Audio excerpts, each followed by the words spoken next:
quick. Give me kind of a quick overview of y'all's past experience with the CMAs. You guys were nominated. Was it 2021?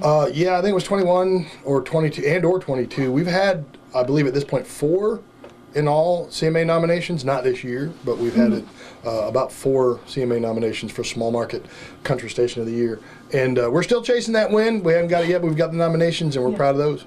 Very good. Okay, this year, big CMA tomorrow. Give us an overview. What can we expect? I personally am looking forward to seeing some of the names to perform that you don't usually see. They almost always have special guests. Steve Martin is going to perform this year. You had mentioned someone. Brandy Carlisle. Brandy Carlisle is going to be there. Yeah. You know, I love it when we get off the A-list of names, the usual suspects, as they say, and they'll throw in some surprise guests and things like that. So those are the ones that I'm looking forward to. I think they've got even a country comedian, Leanne, someone. Yeah. She's going to be. She's really good. She's either presenting or she's gonna be there in some capacity. Oh, cool. Now, are there any big surprises in terms of the people nominated this year? Anyone new? Well, you were talking earlier about new artist of the year and your hopes for that, and I think that list is actually kind of interesting. I don't actually have that list, but it's like that's new artist. Ella Langley, Shabuzi, Zach Top, Tucker Wetmore. Stephen Wilson Jr. wasn't that the surprise one for you? Well, that's my dark horse. That's who I would be rooting for. I think Stephen Wilson Jr. is phenomenal, but he's a very dark horse candidate. If he won, I would be stunned. Really? Well, because you've got Zach Top and Ella Langley. I feel like those are the two big, kind of biggest names in that group. And I feel like it's going to go to Zach Top, maybe Ella Langley, but Stephen Wilson Jr. just. Most people don't know the name off the top of their heads, the average, country listener, because he hadn't gotten that much play. But he opened up for Hardy on tour, and Hardy was all about him. Like, Hardy put him in every video he could for like a week and a half. Oh, my God. Yeah. I would say if you had asked me a year ago, I would have probably told you, well, not even a year ago, really. If you'd asked me earlier this year, I would have probably told you Zach Top. Yeah, really? I would have without a doubt earlier this year, but Ella has made a really huge push. Ella Langley has she's caught on like fire, just wildfire, and she's been so impressive, and she has had such a meteoric rise to just the top of like the country mindset that her not winning, if Zach Top won, I would be happy, but I would still be like, well, wait a minute, Ella had to be close, to be really close.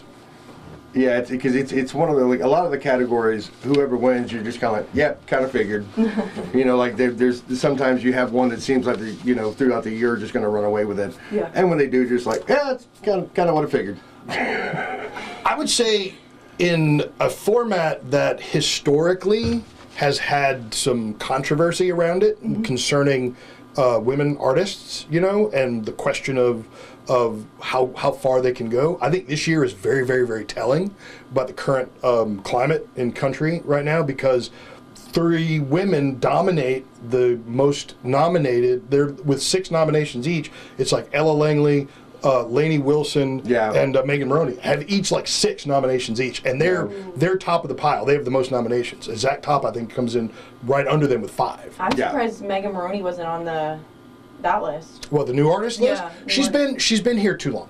Oh, she's older than. Well, see, I'm fuzzy about the new artist rules too, because I'm like, well, what exactly do you have to qualify? Well, I think for best new artist. Yeah. I think Megan Maroney was nominated last year. I believe it was this year. Was for new artists. And so you're not going to end up in that category really more than once. Oh, gotcha. Okay. Yeah, that makes sense. It does. Now, are there people in other categories that are kind of coming back year after year? Brooks and Dunn.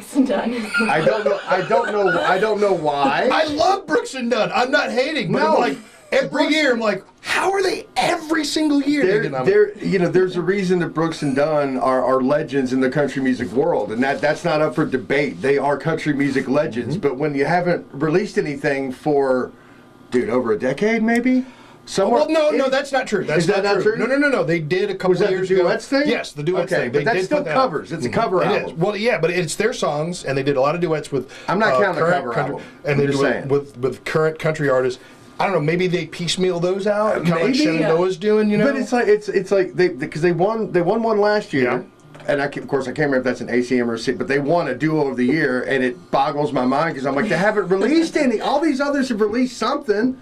Like it almost seems like it's a kind of a career, just you've earned it, and if you're up, you just get it because you're Brooks and Dunn. I think honestly, if I have to sit and think about it honestly, we live in a world now where we as radio, we love what we do, and we're obviously, we're still very, very, very important, very relevant to the format, to the genre. But we have to acknowledge the fact that streaming is a thing. We have to acknowledge the fact that Spotify and YouTube and all of those things are a thing. Artists are releasing content on those platforms. So it is very, very likely that these industry organizations like the CMAs are taking into consideration the things that these artists are doing on these digital platforms. So that may very well be where we're missing it, because we while we do look at what's going on with streaming, that's not our primary focus. Obviously, we're terrestrial radio, so that's where we put our focus and our energy. But it's possible that we miss a thing or two on the digital platforms, and that's likely where a lot of that's coming from. Gotcha, because I was going to ask, how has like the CMAs changed, country music has changed just even over the past 10 years? That is a loaded question. I would say personally, this is just me personally, I'm not speaking for the industry. If anybody is in country and disagrees with this, that's fine. This format is constantly evolving. It's constantly changing. That's true. And there's always new people coming in. Right now, I was thinking just earlier this morning, country music is kind of where it's at right now. You've got Post Malone is in our format now. Over the years you've seen a number of, she's peripheral to it, but she still had songs out on country radio. Blake Shelton's wife, Gwen Stefani. She's part of the country, zeitgeist now. We're talking about these people, these artists, and they're putting out content. Shenandoah, which is a local, everybody knows legend, Shenandoah, they're from right here in the Shoals. They're releasing duets that they're doing collabs with other popular country artists. They've got Church on Cumberland Road. Nickelback just released Church on Cumberland Road last week. I never thought Shenandoah and Nickelback. Didn't have it on my that is the team up I did not see coming. Did not have that on my 2025 bingo card. No, not at all. When I saw that, I was like, why does this exist? Not that I didn't hate it. I thought it was a great song. I was like, it was a great collab. Chad Kroger's voice fits perfectly with Marty. They sound good. It was just, I didn't understand how this happened in the first place. I'm like, what world did I wake up in? It's like, birds are swimming. This guy is purple, and Shenandoah has collaborated with Nickelback. But that just tells me that country's hot right now. In the entirety of the music industry, everybody's looking to collaborate with country songwriters and country artists. Country is appealing to a wider range of people, and I think country radio has embraced a lot of that and brought a younger and more dynamic audience into the format. And we are seeing a sort of a shift towards what Farley had mentioned earlier, like the Americana artists. We got the Red Clay Strays in there. Ella Langley's kind of on the Americana edge there. They're both from Alabama. Yeah, exactly. And we're seeing this format really just kind of blow up right now in ways that nobody ever really could have predicted, I don't think. Yeah. But it's all good. Yeah, I'm always kind of curious as to which artists that are in the Americana sort of realm, which ones will get kind of snatched up. Yeah. Because every now and then that'll happen. You'll get one that'll get snatched up and lean a little more into the mainstream. But I always find it interesting because I didn't grow up listening to country music. And people who did, or obviously you get very passionate about the music you grew up with. And it's the funniest thing because, every 10 years or so, someone will tell you that country music is dead, or that, they don't make country music anymore. And it's like, no, it just changes and it adds little bits and pieces of other things. What I always tell people is whatever sound it is that you love in country music, they still make that. Like, there are numerous artists out there that sound like what you are looking for. Just because they don't make it into the top 40 or the mainstream doesn't mean that they're not, out there and doing it and putting out the music that you are looking to hear. And sometimes they do. sometimes they do end up in the top 40. True. It can That's happen. what I'm saying. Sometimes there is that switchover, but for me, it seems harder to gauge from that Americana world. Like, there are certain ones where it's like they just get too big to ignore, like Zach Bryan. Zach Bryan got so big outside of, mainstream that he became a part of it. Not by any of his own choosing, or it wasn't his goal, but just he got so popular they couldn't ignore it. So there are those artists, if you could hit that kind of popularity, and a lot of his was online. He started off on YouTube and Instagram and those things. It's like all I listen to. And then there's no telling. It's funny. There's so many.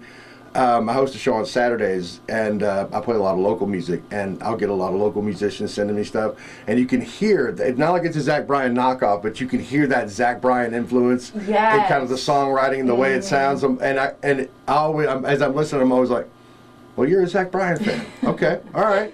Yeah. And it's never a knock. It's just like you can just pick up on those different, how those change, how people's influences change. Oh, yeah. No, it's very distinct. I have a friend who sings country music, and he sounds just like him. Yeah. Well, that's the other thing, like the sound of the voice. Like, Zach Top has your more traditional kind of that country, twangy, almost an Alan Jackson-ish kind of voice, which is kind of the perfect kind of, to me, kind of the quintessential kind of male top 40 country voice. And what I love is hearing all the voices that don't quite sound like that. Whether it's Zach Bryan, and whether it's the songwriting, in their voice, or it's their actual singing voice. But there's so many interesting sounds out there. Sorry, go ahead. One of the things that I love the way this format evolves over time. I mean, I've been doing this almost 30 years in this format, and I've seen so many permutations of country as a genre. And seeing new young artists come in that really, really were very much inspired by those people that we call legends, like the Merle Haggards and the Waylon Jennings and the Johnny Cashes of the format. And they're coming in, and they're bringing their own kind of unique styles and voices to it. Artists like Warren Treaty and Shabuzi. You've got artists like this that are coming in, and they are making headway with not just the current country stars, but also some of the legends. One of my favorite songs right now is the duet with Post Malone and Dwight Yoakam. Oh yeah, I heard that one this morning. As a matter of fact, I mean, it's like this. I think it's one of my favorite songs right now. I absolutely love that song, and so I just love to see when, like, the way the format just kind of makes room for new voices to kind of come in. And I don't want to say redefine country, because I don't really think that's what they're doing. No, it's not a redefinition. No, but it is an interpretation of, it's an expansion of vision. Very much.